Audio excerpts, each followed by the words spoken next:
podíamos terminar esta serie de comentarios a obras que condensan aquí dentro de la Basílica de la Asunción de Nuestra Señora de Colmenar Viejo sin llegar a la conclusión de la Pascua, en la cual vamos a verlo reflejado, como no, en el riquísimo retablo mayor de esta basílica, en el cual se condensa una rica decoración, entre ellas el ciclo de la Pasión, que iremos desgranando en pequeños lugares, en pequeños momentos, para que podamos acrecentar, sobre todo, en saber mirar este rico patrimonio artístico y también profundizar en el misterio de la Pascua. Tenemos en primer lugar la imagen del resucitado que preside el retablo mayor de esta basílica, imagen que sustituye al grupo anterior, desaparecido tras la guerra civil, en la que se encontraba también Cristo resucitado con los soldados. Esta escena, que todos podemos reconocer en tantos lugares y en tantos retablos, no aparece en los evangelios como tal, saliendo del sepulcro, no aparece relatado, aparece en los relatos de las diferentes apariciones, tanto de los ángeles como de Cristo mismo, a los discípulos y a las santas mujeres, pero no aparece la escena como tal.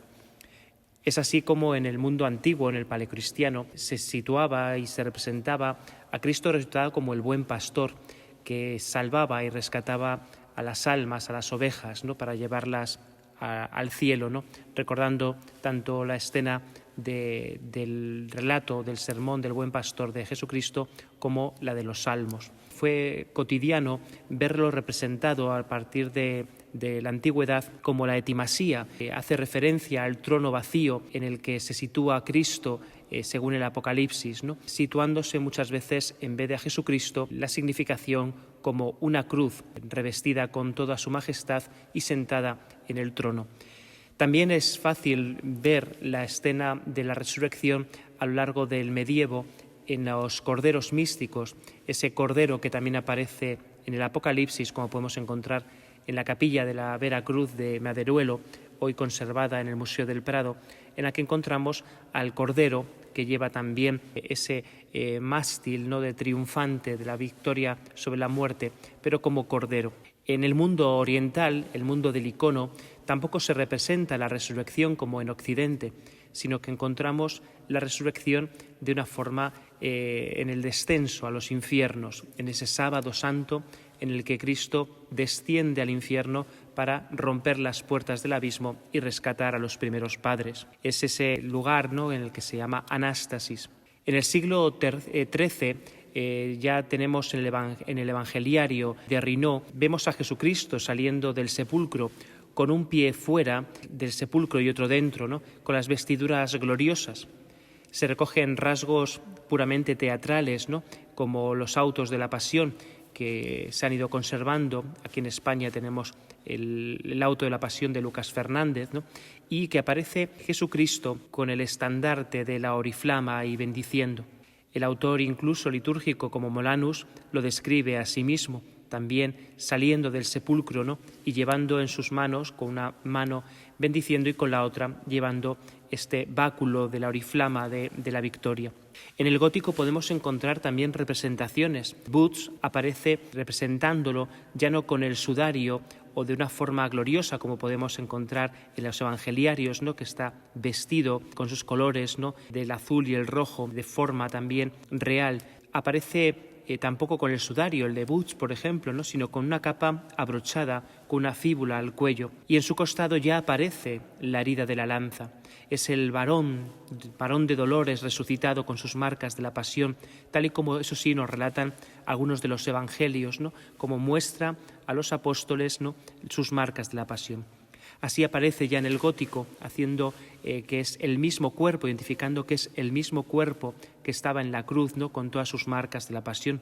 Esta forma de representar a partir del siglo V va a aparecer ya Cristo sobre la tumba y dura hasta nuestros días, ¿no?, de una manera clarísima hasta el siglo XVIII, ¿no? Es la forma que la encontramos también en este retablo, ¿no? Aparece Cristo de una forma solemne, bendiciendo con la mano derecha, la forma de bendecir latina, y con la mano izquierda sostiene la oriflama, ¿no?, de la victoria en ese ástil de cruz victoriosa, ¿no?, símbolo de su pasión. Abrochado también con una fíbula aparece ese manto, ¿no?, de realeza en la que Cristo aparece ya de una forma glorificada, pero mostrando de una manera concreta las marcas de su pasión. Ya no es el cuerpo dolorido, no es el cuerpo sufriente, sino el cuerpo eucarístico entregado por amor, ¿no? Lleno de esa blancura, de esa carnalidad potente, ¿no? De estar ante un vivo que ha resucitado. No es el Dios de los muertos, sino el Dios de los vivos. Podemos ver cómo lleva las marcas de la pasión, incluso, como ya aparecía a partir del gótico, el costado, la llaga del costado. Mantiene, aún así, el paño de la pureza que podemos encontrar en una crucifixión. Es un elemento no anecdótico, sino está uniendo que lo que realmente proclamamos como querigma de la fe, ¿no? Anunciamos la muerte y la resurrección de Jesucristo, ¿no? Pues se nos recuerda en esta bellísima imagen. También podemos encontrar en esta imagen no solamente la imagen de Jesucristo, aparece sobre el sepulcro con los pies asentados sobre el sepulcro de una manera significando en estos grutescos, ¿no? Que aparecen tan bellamente policromados esta tabla, ¿no? Significando el sepulcro de Cristo, incluso con el anagrama de INRI, ¿no? Para reconocernos que allí fue sepultado el que fue crucificado como rey de los judíos, ¿no? Vemos también que el fondo de donde se sitúa este grupo escultórico aparece para darnos a conocer más hincapié a lo que las Escrituras, la liturgia, también nos da. Aparece, lógicamente, el lugar de la sepultura que nos dicen los evangelios, que era en un huerto. Aparece por eso esa pintura de fondo en la que aparece ese bosque, ese jardín, ¿no? Bien cuidado, en el que ciertamente nos recuerda, por un lado, al jardín de los evangelios, donde tenía José de Arimatea el sepulcro donde Cristo es enterrado, y por otro lado, la promesa de ese paraíso perdido, esa naturaleza virginal en la que nos anuncia ya que se nos ha abierto las puertas del cielo. Como detalle, vemos también parte de ese anuncio en el alborear, como nos dicen las Escrituras y como la liturgia todavía hoy nos marca con la vigilia pascual, ese alborear, ¿no? Vemos cómo el sol tiende a salir, ¿no? Por el oriente, el lugar de la victoria, ¿no? El lugar de la promesa. Vemos ese sol naciente apareciendo ya en sus primeros rayos, ¿no? Ante el anuncio de la Pascua, ante el anuncio de la resurrección. Vemos también que Cristo se sitúa en las diferentes formas de verse representado a lo largo de los siglos, sobre todo de una manera muy particular a partir del gótico. Aparecían los soldados al pie del sepulcro. Solamente aparece referido en el Evangelio de Mateo, no aparece en los otros evangelios que hubiera soldados en las puertas del sepulcro, sí en el Evangelio de Mateo.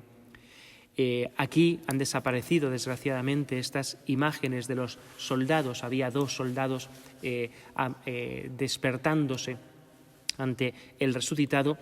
Hoy han desaparecido.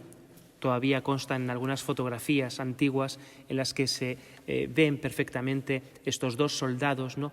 Con esos rostros grotescos, ¿no? De aquellos que no han querido, ¿no? Acercarse al anuncio del Señor, ¿no? al Salvador. Aparecen como posturas grotescas y con los rostros totalmente despavoridos, ¿no? Para hacer también contrarrestar con la belleza del cuerpo de Cristo también la oscuridad y la fealdad en los rasgos de los que no han querido aceptar al Salvador.